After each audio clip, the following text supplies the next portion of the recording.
কক্সবাজারে পৌঁছানোর পরে একটা হোটেল রুম নেয়, ওখানে ফ্রেশ ট্রেশ হয়ে খাওয়া দাওয়া করে শুয়ে পড়ি। তখন কয়টা বাজবে আর সকালবেলা আর কি, সকাল 7টায় পৌঁছাইছি, ফ্রেশ ট্রেশ হয়ে 11টা-12টার দিকে খেয়ে শুয়ে পড়ছি। শোয়ার পরে হঠাৎ করে ঘুম ভেঙে দেখি যে আমার হঠাৎ করে দেখি কে যেন আমাকে টাচ করতেছে, আমার ঘুমটা ভেঙে যায়। পরে ঘুমটা ভেঙে যাওয়ার পরে আমি দেখি যে আমার সাথে রেজা, ভাবি নাই, ভাবির সাথে ঘুমাইছিলাম। আমি ঘুমাইছি, হোটেলে উঠছি, ভাবির সাথে ছিলাম। ওরা 2টা ফ্রেন্ড ছিল একটা রুমে, আমরা ভাবি আর আমি ছিলাম আরেকটা রুমে। এখন হঠাৎ করে দেখি আমার ঘুম ভেঙে যায়, কে যেন টাচ করতেছে। পরে দেখি ভাবি নাই, ভাবি তার হাজব্যান্ডের সাথে কাছে চলে গেছে, আর রেজা আমার কাছে চলে আসছে। তো আমি ওকে আমার কাছে চলে আসছে, আমি অনেকবার ওর সাথে অনেকবার কথা কাটাকাটি হয় যে না এটা ঠিক না, এত দূরে যে আমি আপনার শাউটও করতে পারতেছি না, আমি চিল্লাচিল্লিও করতে পারতেছি না যে আমি কাউকে বলবো। একটা আমার 4 বছরের ফ্রেন্ড আমার সাথে এখন প্রতারণা করতে যাইতেছে, আমি শাউট করতে পারতেছি না। লোক ও লজ্জায় ভয়ে আমি ওর সাথে জবরদস্তি, ও আমার সাথে জবরদস্তি করতেছে, আমি হস্তাদস্তি করতেছি ওর সাথে, এটা সম্ভব না। তারপরে এক পর্যায়ে আমি হেরেই যাই।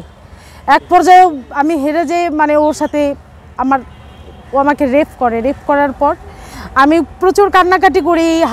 আমার কান্নাকাটি করার পরও আমার হাতে পায়ে ধরে। আমি বলছি এটা যা হয়েছে এটা ভালো হয়নি, আমি ঢাকায় যদি যাই। জি আপা, আমরা শুনছিলাম আপনার বিষয়ে বিভিন্ন ঝামেলা নিয়ে মূলকথা আজকে আমাদের সামনে এসেছেন, এবং শুরু থেকে যদি একটু বলেন আপনার সেই ভালোবাসার মানুষটির সাথে প্রথম পরিচয়ের কথাটা একটু আমরা শুরুতে জানতে চাচ্ছি। আচ্ছা আমি ফার্স্টের থেকে বলবো। আচ্ছা ফার্স্টের থেকে আবার বলবো একটু ফাতে বলবেন, কিন্তু একটু ওনাদেরটা শেষ করি তাহলে। প্রথম ভালোবাসার মানুষের সাথে কিভাবে শুরু হয়েছিল? ফার্স্টে ওর সাথে আমার কফি শপে দেখা হয়েছিল উত্তরার ভিতরে। উত্তরা থেকে আপনার বন্ধুত্বের রূপ নেয় 4 বছরের। 4 বছরের বন্ধুত্ব রূপ নেওয়ার পরে ও আমার সাথে প্রতারণা শুরু করে। একটা মানুষকে 4 বছর ধরে চিনতেছি জানতেছি, তাকে কেউ আমি একটু বিশ্বাস করতেই পারি। তো ওর সাথে ও বিশ্বাস করার পর ও আমার ফায়দা লুটছে। যেমন ও দেখছে যে আমি প্রচুর পরিমাণের ঘোরাফেরা করতে পছন্দ করি, আমার ভাই ব্রাদারের সাথে ঘোরাফেরা করি, ট্যুরে যাই, এগুলো ফলো করে আমাকে অফার করছে চলো কক্সে যাই। আমার সাথে অনেকবার অফার করছে চলো ট্যুরে যাই। তো ট্যুরে ওর সাথে যেহেতু একা বলে আমি যাই না, আমার ফ্যামিলি বলেন বা আমার ভাই ব্রাদার, আমার ভাই আছে সাথে, ওটা আমার বডিগার্ডই বলতে পারেন। আমার ভাই কখনোই আরেকটা মানুষের সাথে ছাড়বে না। এরকম ওকে বিশ্বাস করে ওর সাথে আমি গত বছরের অক্টোবর মাসে আপনার কক্সবাজারে যাই। যাওয়ার পরে ওইখানেই ঘটনাটা ঘটে। আর ওর সাথে যাওয়ার কারণটা হইতেছিল ও আমাকে ফার্স্টে একটা টিকিট 3 তারিখে, অক্টোবর মাসে 3 তারিখ, গত বছরের অক্টোবর মাসে 3 তারিখে টিকিট করে কক্সে যাওয়ার জন্য। আমি যাইনি, সেটার স্ক্রিনশটও আমি রেখে দিছি। তারপরেও আবার প্ল্যান করে যে যেহেতু আমি 4 বছর ধরে, ও ভাবতেছে 4 বছর ধরেই তোকে বলেও যায় না, তাহলে অন্য প্ল্যান করতে হবে। তো প্ল্যান করলো কি অফিসের ট্যুরের কথা বললো, ওদের অফিসের ট্যুরের কথা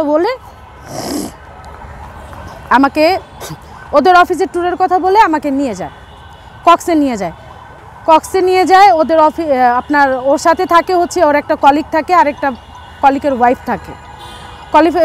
থাকে, আর আমি থাকি, ও থাকে, আমরা 4 জন থাকি। আমি আপনার আবদুল্লাহপুরে যাওয়ার পরে দেখি অফিসের বাসটা নাই, অফিসের ট্যুর কথা বলছে, অফিসের বাস নাই। তখন আমার কাছে একটু ঘটকা লাগছে, আমি বলছিলাম অফিসের বাসটা কোথায়, বলতেছে এত মানুষের আপনার ট্যুরে যাইতেছে, বাসে খালি নাই, সিট খালি নেই, তার জন্য আমরা কাউন্টারে যাব।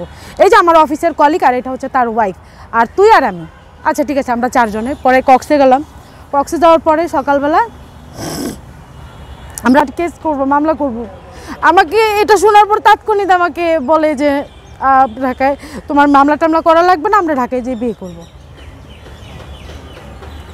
আমি তখন চিন্তা করতে থাকি, ভাবতে থাকি এটা কি হয়ে গেল 4টা বছর, তাহলে কি আমাকে এইভাবেই প্ল্যান করছিল বারবার ঘুরতে নেওয়া যাওয়ার জন্য? আমি যাইনি, এবারকে আসার পরে কি এটা আমি ভুল করে ফেলছি?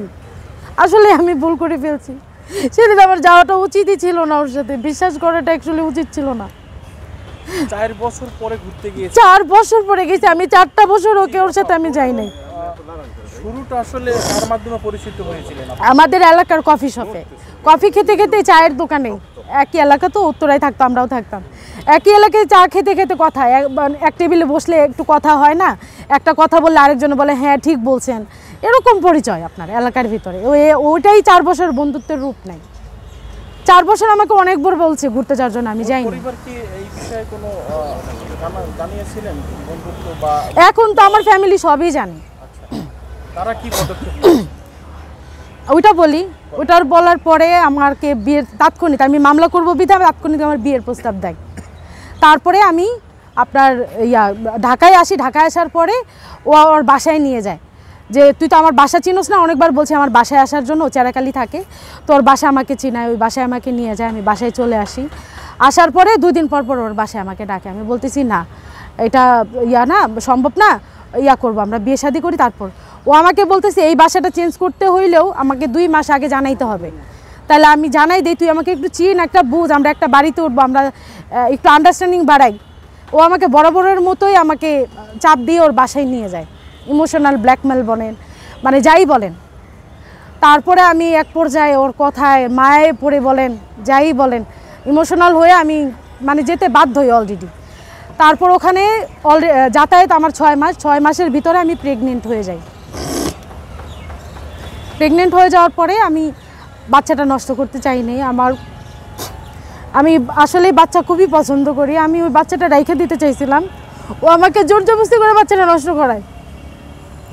নষ্ট করানোর পরে তারপরে মনে করেন আমাকে বাসায় পাঠায় দেয় নষ্ট করার জন্য। আমাকে বলছে যা নষ্ট করছে, আপনার কাছে কোনো ডকুমেন্ট আছে? আসলে আমি তো এমআর করাই নাই, এমআর করলে মেডিকেল রিপোর্ট ছিল, বাট আমরা যে কথা বলছি তারপরে যে টেক্সটগুলো করছি যেগুলো খাইতে হবে, সেই পিকগুলো টেক্সটের আদান প্রদানে আপনার ওই পিকগুলো ছিল। আরেকটা প্রুফ আছে আপনার, আপনার জুলাই মাসে 19 তারিখে আমরা যখন একসাথে ছিলাম, আমার একটা ভিডিও আমি গোপন ভিডিও করে রাখছি, সেটার ভিতর প্রুফ আছে যে ও আমাকে জোর করে পিল খাওয়াইতেছে, আমি খাইতে চাই নাই। সেখানে আমি বলছি আগেরটা নষ্ট করছো, আমি এটা নষ্ট করতে দেবো না, আমি পিল খাবো না। এতটুকু ভিডিওটা আছে আমার কাছে, আমি একেবারে যে প্রুফ ছাড়া আপনাদের কাছে আসছি না, আর আইনের কাছে গেছি একেবারে প্রুফ ছাড়া যায় না হওয়ার পরেও আপনি বারবার ওনার সাথে যে রাতে আমি ধোকায় পড়ে, এটা ধোকায় পড়ে আমি। আপনি তো তার বাসায় গেছেন, সে তো আসে নাই। হ্যাঁ, আমার বাসায় আসছে তো, আমার ফ্যামিলি, ও আমার বাসায় আসছে, আমার ফ্যামিলি জানে আমাদের বিয়ে হয়ে গেছে। ও শুধু আগে বিবাহ করছে, ওই ছেলের কি বউ আছে? ও আগে বিয়েও হয়েছে, ওর বাচ্চাও আছে, বউ আছে, বাট আমি জানতাম না। আমি জানছি যখন আমি এর আগে প্রেসের কাছে আসি, সব কিছু তথ্য নিয়ে তারপরে আসছি। আমি কিন্তু জানতাম না, এখন আমি সব জানি।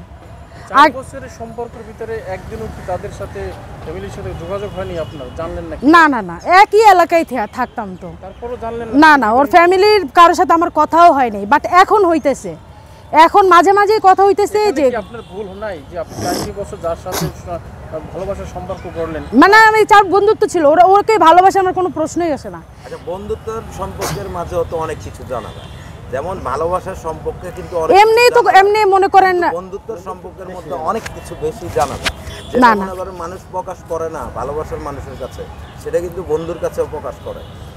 আপনি মানে সেইভাবে মানে তাকে ওইভাবে বুঝতে পারলেন না কেন? আমি বুঝতে পারি নাই, আমি সেইভাবে করি নাই, যোগাযোগ করি নাই। ওর ফ্যামিলির সাথে যদি যোগাযোগ করতাম ফার্স্টে, আর একটা বন্ধু, লিসেন, এখন আপনি আমার বন্ধু, সাপোজ আপনি আমার বন্ধু, আপনার বাপকে মাপকে এগুলো আমার যাচাই বাছাই করার কি দরকার? আমার কোনো দরকার আছে? আমার কোনো লাভ আছে? যখন ওর সাথে একটা ট্যুরে গেছি, ফ্যামিলি মানে আপনার গ্রুপ ট্যুরে গেছি, তখন যেহেতু আমার এই মানে ঘটনাটা হয়ে গেছে, তারপরে কিন্তু আপনার সব কিছু আস্তে আস্তে সামনে চলে আসছে সব কিছু। এখন ওর বউকে সেটাও বের হয়ে গেছে, বাচ্চাকে সেটাও বের হয়ে গেছে ওর। হ্যাঁ, আমি আপনাকে একটা কথা বলি, যেহেতু 4 বছরের বন্ধুত্বের সম্পর্ক, আপনি এটাও জানেন না যে সে বিয়ে করেছে? না, বিয়ে করছিল, বোর সাথে ডিভোর্স হয়ে গেছে, এটা জানতাম। হ্যাঁ, এটা জানতাম। আচ্ছা, এরপরে আপনার আরেকটা কথা যেটা না জিজ্ঞেস করলে না, আপনি যেটা বললেন কক্সবাজার যাওয়ার পরে আপনার সাথে জোর করতে হয়েছে, ঢাকায় আসার পরে এরপরে আপনি তার ইমোশনালি নিয়ে এসে কাজ মানে আপনাকে ব্ল্যাকমেল করেছে, কিন্তু যখন ভিডিও করার পরে ভাইরাল হয়েছে বিষয়গুলো, তখন সে জানার পরে এরপর আবার আপনি তার কাছে কিভাবে যান, মানে কোন ইস্যুতে গেলেন?